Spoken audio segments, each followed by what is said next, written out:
In 2018, we were introduced to the psychological thriller You, based on the 2014 novel by the same name by Caroline Kepnes.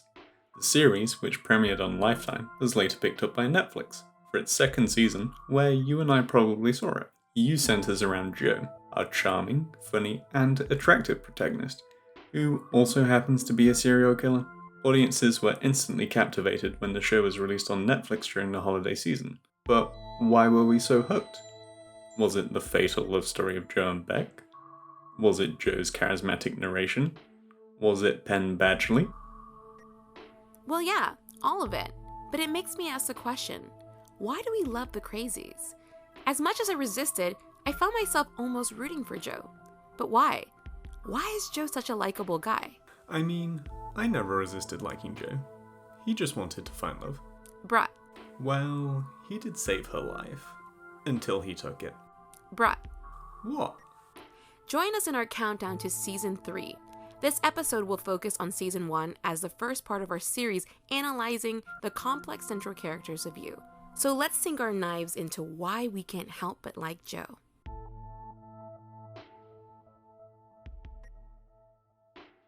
Our boy Joe fancies himself a hero, much like the protagonist of the novels that he cherishes so much. In the show, we see many comparisons between Joe and the protagonist of the books that he recommends to Paco. In the novel Don Quixote, we follow the protagonist Don Quixote as he valiantly overcomes the forces of evil in the name of Dulcinea, his beloved.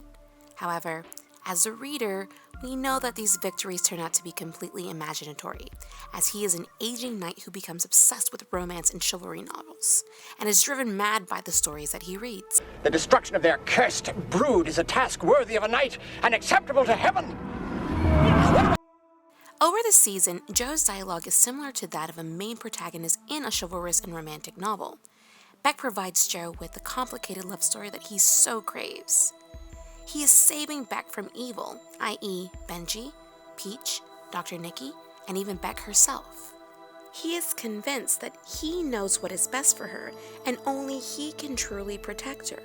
Like Don Quixote, Joe does a series of valiant acts for those around him. Joe attempts to protect others from evil, i.e. Paco against Ron and Annika against Peach. This pattern of protection is one that we see slip into Season 2 and possibly 3. Joe recommends Frankenstein to Paco. Paco notes, "The monster is bad, but not all that bad." In episode 2, we see the comparisons to Mr. Mooney and Joe. Mr. Mooney is Dr. Frankenstein to Joe's monster. He essentially grooms Joe to become the man that he is in present day. At the end of the season, Paco is confronted with this reality as Joe kills Ron. He understands that Joe did it to save him, but then also finds out that Beck's fate is being compromised at the hands of Joe.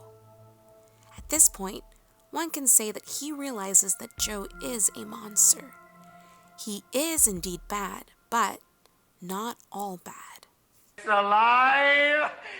It's alive! Part of the reason we as the audience are drawn to like Joe is because we are forced to identify with him. He is the narrator after all. We see the world as he sees it, however warped his sense of reality may be. As Joe's twisted observations are at odds with our own examinations of the events that we see, we can determine Joe to be an unreliable narrator. The term unreliable narration was coined by Wayne C. Booth in his 1961 work, The Rhetoric of Fiction. According to Booth, a narrator is reliable when he speaks for or acts in accordance with the norms of the work, unreliable when he does not. Joe's perspective of reality is not the same as the one that is shared by the audience. For instance, in episode 1, during the scene in which Joe follows Beck into the subway station after her lackluster poetry reading, he comments, "What if some sicko followed you down here?" He seemingly fails to realize he is the very sicko that he is so desperately trying to protect Beck from. However, the irony of this scene is that without Joe having stalked Beck, she would have been hit and likely killed by the train. Joe's narration is littered with similar comments that give away his unreliability. In Joe's mind, he is the hero of his own epic love story, when in reality, he is a deranged killer. Another instance where this is observable occurs when Joe breaks into Beck's apartment for the first time. Beck unexpectedly arrives home and Joe is forced to take refuge behind her shower curtain. When Beck turns on the water, preparing to get into the shower, Joe remarks, "I'm not worried. I've seen enough romantic comedies to know guys like me are always getting into jams like this." Joe is under the impression that his actions are innocent and harmless. His narration makes light of his actions.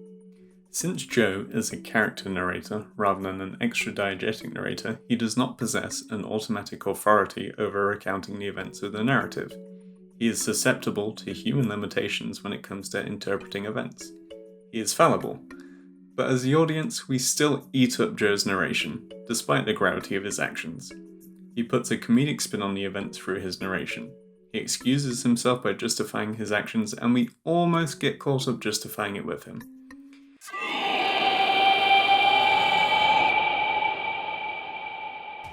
We are constantly conditioned by stories of good versus evil. We grew up on them, we cherish them, and they have effectively shaped our view of society. There is always a good side and a bad side, or so we are told. But what happens when evil meets evil? Joe is evil. There's no question about that. But he presents himself in a charismatic way to everyone around him and the audience. People like him.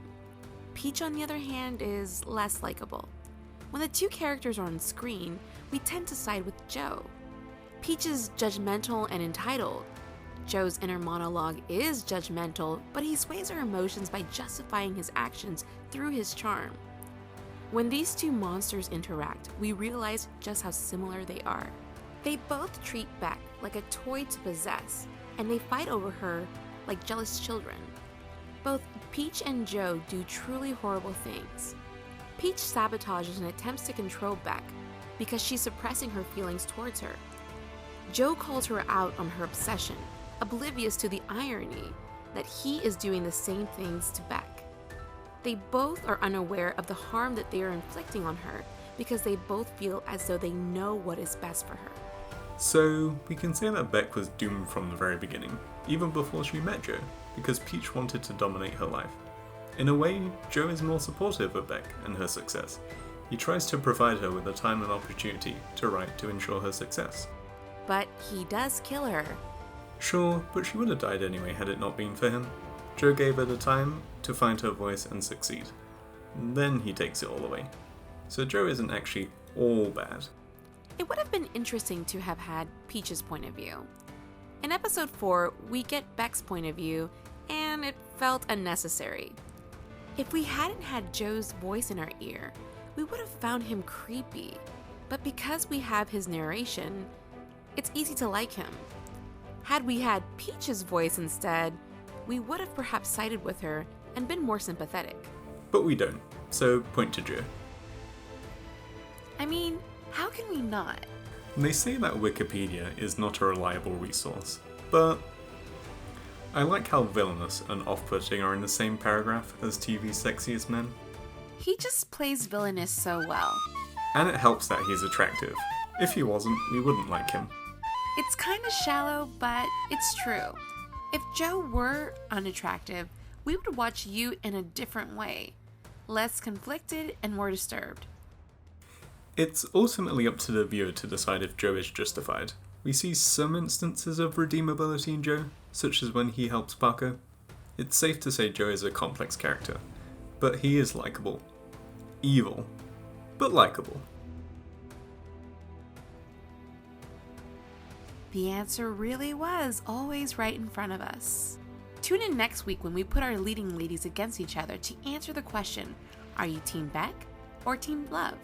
Comment below and let us know who you are rooting for.